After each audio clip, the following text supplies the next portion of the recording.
Jadi saya kasih nama Trans Bakery. Trans Bakery. Ini kami langsung menjajakannya Ke konsumen langsung? ya, langsung ke konsumen, Hah? terutama di kantor-kantor. Oke. Nah, itu saya jajakan untuk langkah awalnya. Mm-mm. Bila ada umpama siang Mm-mm. ada sisa atau belum laku, Ya. itu saya titip ke toko-toko. Bisa nggak sih Pak ada bahan yang bisa kita dapatkan dari petani gitu untuk kita bisa olah?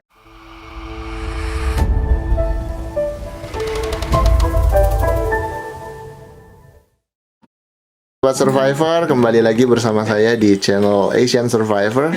Dan kali ini kita berada di salah satu industri rumahan yang berada di lokasi transmigrasi. Kebetulan kita sudah bertemu dengan bapaknya yang merupakan pemilik usaha dan ibu ya. Iya. Gimana kabarnya ibu, bapak sehat? Sehat. Alhamdulillah. Alhamdulillah sehat ya. Oke.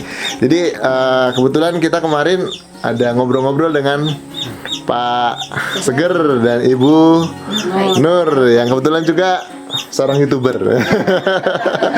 Jadi kemarin ngomong-ngomong soal apa namanya usaha bapak nih di sini di lokasi transmigrasi ada usaha pabrik roti. Iya, bakery. Bakery. Nah ini menarik ini karena di lokasi trans yang bisa dikatakan masih terus berkembang, ada usaha yang bisa menjadi pionir di sini Pak ya. Iya. Kayaknya ini baru pertama Pak ya. Ya. Oke. Boleh Bapak Ibu bisa cerita ini awal mula kemudian tertarik untuk buka usaha ini seperti apa Pak? Awal mula untuk produksi roti bakery. Nah, awal mulanya saya datang ke sini itu sudah lama, tapi karena terhambatnya modal juga fasilitas motor atau sepeda engkol, jadi agak tertunda. Tapi alhamdulillah mulai tahun kemarin tuh pelan-pelan saya mengawali untuk memproduksi roti. Nah, itu saya ambil nama dari Trans karena saya tinggal di Trans. Lokasi Trans gitu ya. Jadi saya kasih nama Trans Bakery. Trans Bakery. Ya. Oke. Dan sejauh ini bagaimana perizinan yang Bapak sudah urus Pak atau juga yang Bapak dapatkan selama ini? Itu awal saya membuat perizinan itu memang agak susah dan sulit. Pertama saya cari-cari informasi ke balai desa, kecamatan. Justru dari kecamatan itu sempat saya kena marah-marah. Oh gitu. Iya, karena apa? Buat apa? Buat perizinan.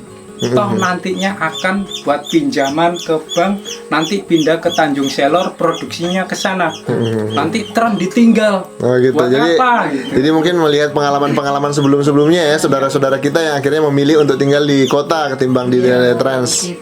Bagaimana meyakinkan Pak, meyakinkan kecamatan bahwa saya tetap akan produksi di trans, gimana Pak? Akhirnya mendapatkan izin kemarin. Akhirnya saya sedikit bisa dikata down. Saya nggak melanjutkan itu. Di tahun kemudian saya tanpa sengaja tetap saya memproduksi roti. Akhirnya saya jajakan ke kantor-kantor, kantor transmigrasi. Akhirnya ke Perindakop Provinsi. Iya iya. Disitulah saya ketemu sama namanya Mas Hasbi. Ketemu Mas Hasbi, dia kerjanya di Perindakop Provinsi. Nah setelah itu dia tanya, Bapak ada izin usahanya kah? Belum ada. Gini Pak, bisa maukah Bapak saya bantu? Sangat mau sekali kalau memang saya dibantu untuk membuat izin usaha. Nah disitulah saya dikasih persyaratannya. Setelah memenuhi persyaratannya dibantu, terus ada beberapa hari jadi ya. Nah, saya kasihkan persyaratannya.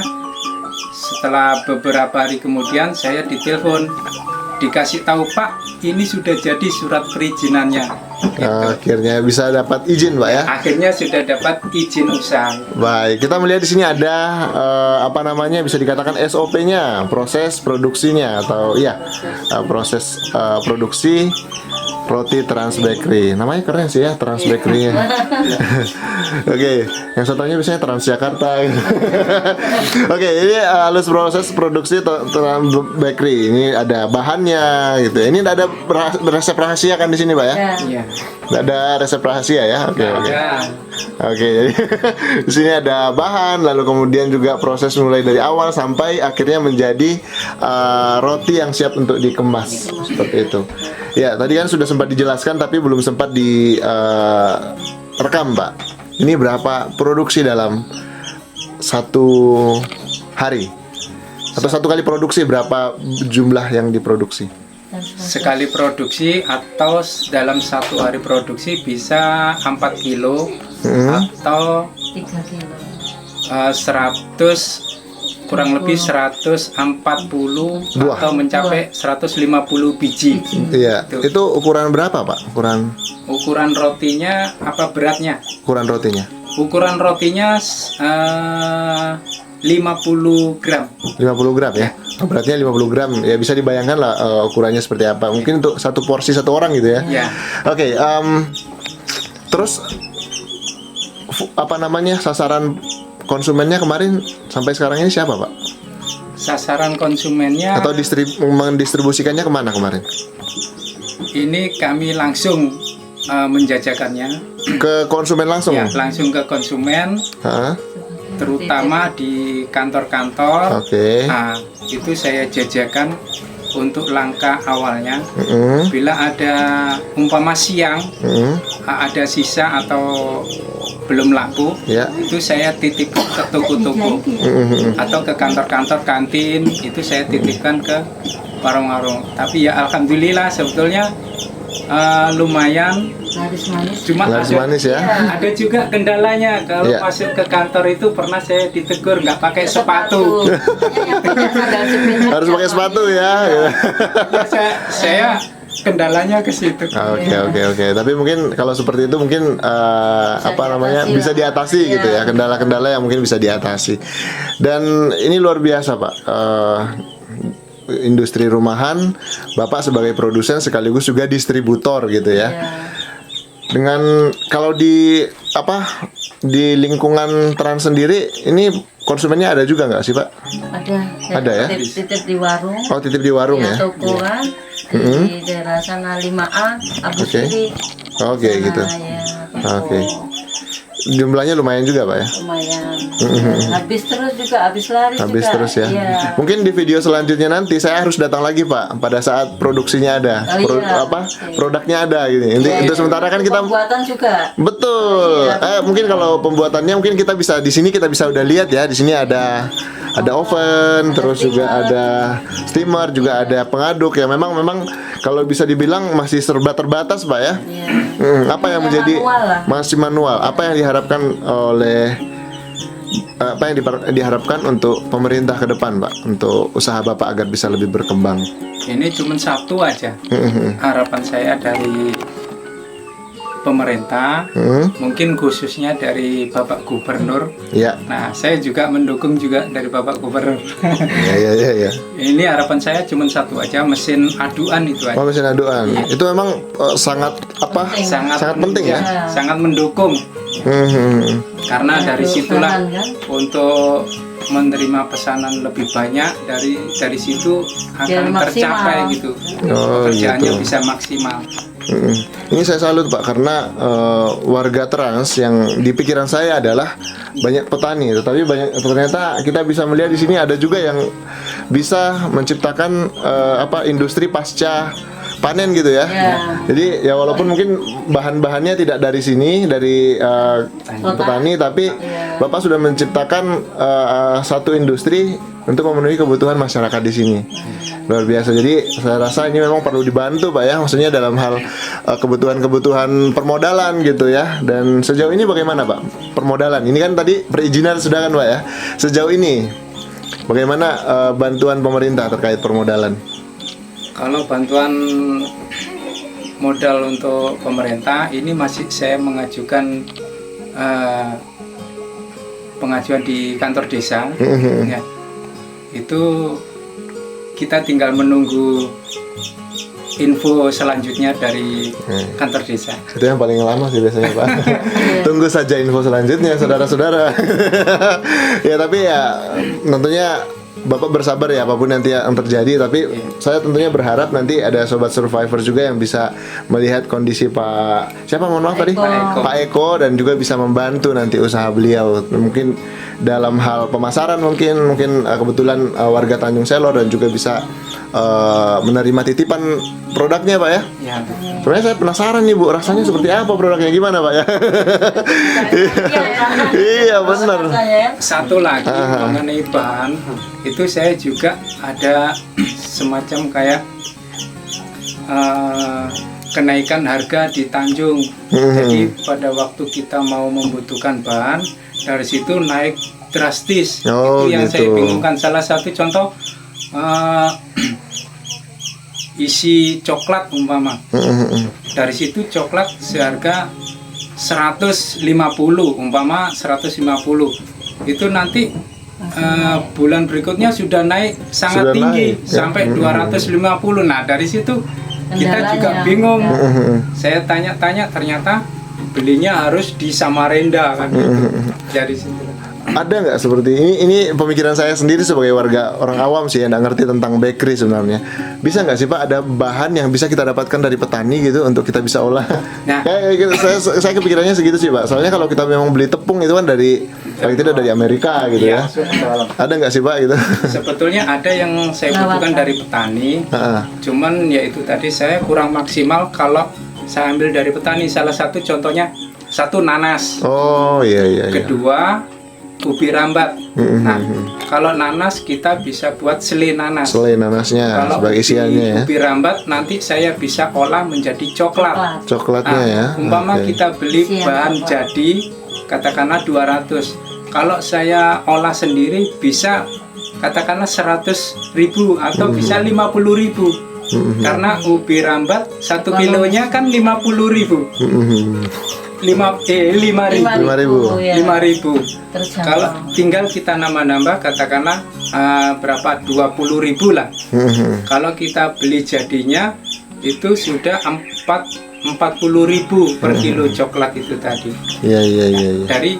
Dari petani sebetulnya bisa kita mengambil Hasil hasil pertaniannya. dari petani itu tadi. Iya, dan yang pasti adalah kita meningkatkan nilai ekonomis dari pertaniannya. Kan kalau kita petani jual paling cuma 5.000 doang gitu, dan kita bisa menaikkan nilai jualnya menjadi lebih mahal ketika kita bisa olah di sini gitu. Apa aja sih Pak varian rasanya kalau boleh tahu? Varian rasanya yang saya ambil dari petani di sini terutama pisang coklat. Nah, terus nanas, selai nanas. Ya. Nah, kalau ubi rambat bisa coklat gitu. Terus banyak lagi durian. Ya, Strawberry juga ya. Oke. Rasa Strawberry. pandan juga. Rasa Terus pandan ada juga ya. keju, pandan, Nah, dan gitu ya. Keju. ada serikaya. Ada serikaya. Ya, sekarang kita lihat, oke, itu banyak ya. Yang kita lihat sini ada sudah fasilitasnya. Ya memang kalau dibilang lengkap, memang masih banyak yang kurang, tapi sudah cukup lah untuk sekedar membuat produk UMKM. Seperti di sini ada mejanya untuk pengadukannya. Iya. Ini alat alat aduk, lalu kemudian ini ovennya ya. Ini ovennya buat sendiri atau beli nih Pak? Buat sendiri. Ini saya Pak Eko buat sendiri. Oh gitu ya. Kalau awal mulanya itu memang agak sedih sebetulnya. Ini bahan saya memungut dari Tanjung, bahan-bahan bekas itu saya pungut, saya rangkai jadi oven. Terus akhirnya ada datang dari Perindakop Kabupaten datang melihat kondisinya, akhirnya dibantu. Saya dibelikan plat sama Plat ya? Perindakop ya, plat. Akhirnya ini saya renovasi. Direnovasi ya. Juga ininya saya juga menemukan bahan-bahan bekas di Tanjung. Jadi awalnya tidak standar, kemudian ada bantuan dari Desk Pengendalian Kopi jadi lebih standar gitu ya Pak ya. Oke, ini luar biasa. Terus ini fungsinya sebagai Fungsinya untuk pengembang roti. roti. Oke. Ini buat sobat survivor mungkin yang di Jawa sana atau juga mungkin di mana aja deh, atau jadi dari luar negeri yang menonton ini dan ingin membantu Pak Eko. Nah, bisa apa namanya, tentunya kita bisa menyertakan linknya di bawah. Mungkin nomor handphonenya Pak Eko juga nanti kita sertakan di deskripsi Pak ya. Jadi nanti bisa menghubungi Pak Eko langsung gitu. Jadi bisa menghubungi langsung dan bisa mendukung usaha Pak Eko di sini, karena di daerah Trans ini baru Bapak ya usahanya ini ya. Insya Allah ya. Iya. Ngomong-ngomong Pak, Cuman- untuk selain usaha ini, tunggu sebelum itu saya mau tahu dulu kendalanya Pak, yang mungkin bisa dibagikan. Seperti yang tadi Bapak sampaikan, sempat sampaikan tadi sama saya, di saat-saat musim tertentu ada pengurangan pembeli. Iya, atau gimana Pak? Ini kendalanya kalau di awal puasa ini ya. Nah, kalau di awal puasa ini mulai libur, jadi Cari peluang lain. untuk memproduksi berhenti. Akhirnya saya mencari peluang lain. Artinya yang sekiranya saya ada kegiatan. Salah satu contoh saya membuat loyang atau cetakan juga Boleh ngasih lihat Pak? Iya. Nah, ini cetakannya. Ini kayak rapi sekali Pak cetakannya Pak. Ya. Nah ini kan mau dekat-dekat Lebaran juga kan, pasti butuh nanti ya. Oke. Dan biasanya untuk yang produksi kue kering itu biasanya udah butuh dari sekarang gitu ya. Cuma Iya. 10 biji. 10 biji udah dibuat. Ada Oh, oke. 10, terus tambah lagi di situ ada 4, terus nambah lagi 4 lagi. Jadi 8. Saya melihat Pak Eko ini sebagai pribadi yang kreatif ketika usaha rotinya mungkin agak sedikit macet karena apa? Pembelinya kurang.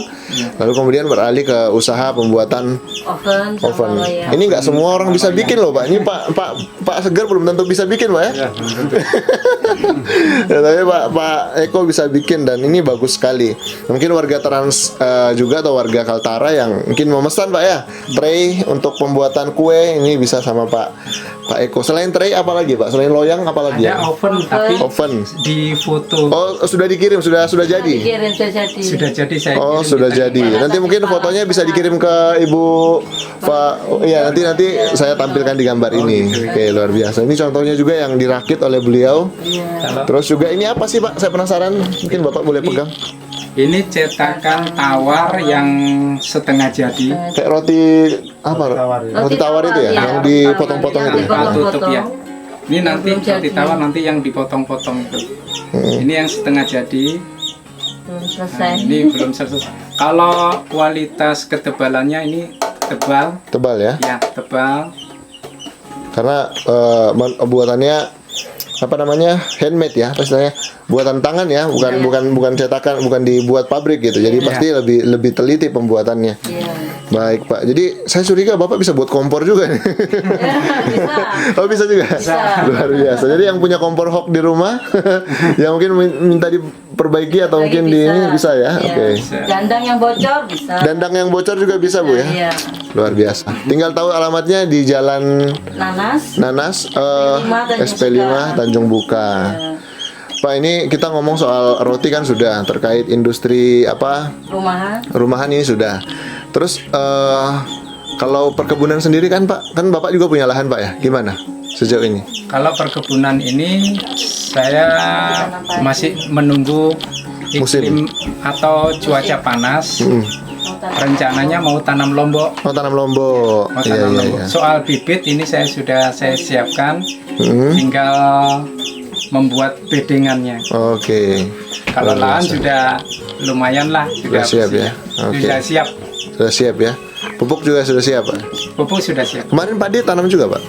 Padi tanam, ada panennya itu yang tidak banyak, Makan sendiri. untuk makan sendiri cukup. Iya ya. Jadi emang harus kreatif Pak ya. Iya. Ngomong-ngomong Pak Eko kemarin dari mana Pak? Dari daerah mana? Dari Jawa Timur, Jombang. Oh Jombang, berarti satu tetangga nih. Benar ya. Oh gitu. Ya kadang-kadang warga Jombang yang menonton ini penasaran juga ini dari desa mana, kecamatan mana. Siapa tahu jangan-jangan Tonggo malah di sana. Iya, Jombang. Saya dari Desa Benjeng, Dusun Kepukajang, Kecamatan Perak, Kota Jombang. Kota Jombang. Di sana pertanyaan andalannya itu apa Pak? Padi ya? Di sana tanaman andalannya padi. Padi ya. Kalau padi. seperti jagung, Kalau jagung Kurang. kayaknya kurang. Lebih banyak padinya. mm-mm. Terakhir nih Bu, mungkin kali ini sama ibunya nih boleh ya? Bu, betah nggak sini Bu? awal-awal nggak betah Pak Oh, karena gitu ya. air Air kan, ya, airnya. anak-anak kehausan Awal-awal gitu sempat kan, stres. akhirnya sempat stres aku, stres berapa bulan tuh, tapi yang nyembuhkan ayah juga, ya kan, habis itu air ada, terus aku nampung air, alhamdulillah Nyaman sih ya, kerasan kerasan di ya. sini kan, Oke, ya. oke, oke. Memang segala sesuatunya harus dimulai dengan proses yang tidak mudah, Pak ya. Dari nol lah. Dari nol ya. Ya. Dan ya mulai kelihatan, tinggal bagaimana mungkin ada apa? Ya kuncinya sabar Mas. Sabar. Ya, kuncinya betul. sabar aja sama ikhlas. Ikhlas ya. Ya. Dan semoga juga ada pihak-pihak yang bisa membantu. Bukan hanya juga Pak Eko, masih banyak juga warga-warga di sini yang tentunya bisa mendapatkan sentuhan tangan dari apa? Yang pemerintah dan juga mungkin yang mampu gitu ya, yang bisa memperhatikan. Oke, baik, itu dia dari kita. Mungkin nanti video selanjutnya kita akan buat lagi review makanan rotinya Pak Eko bareng Ibu Nur. Nur ya.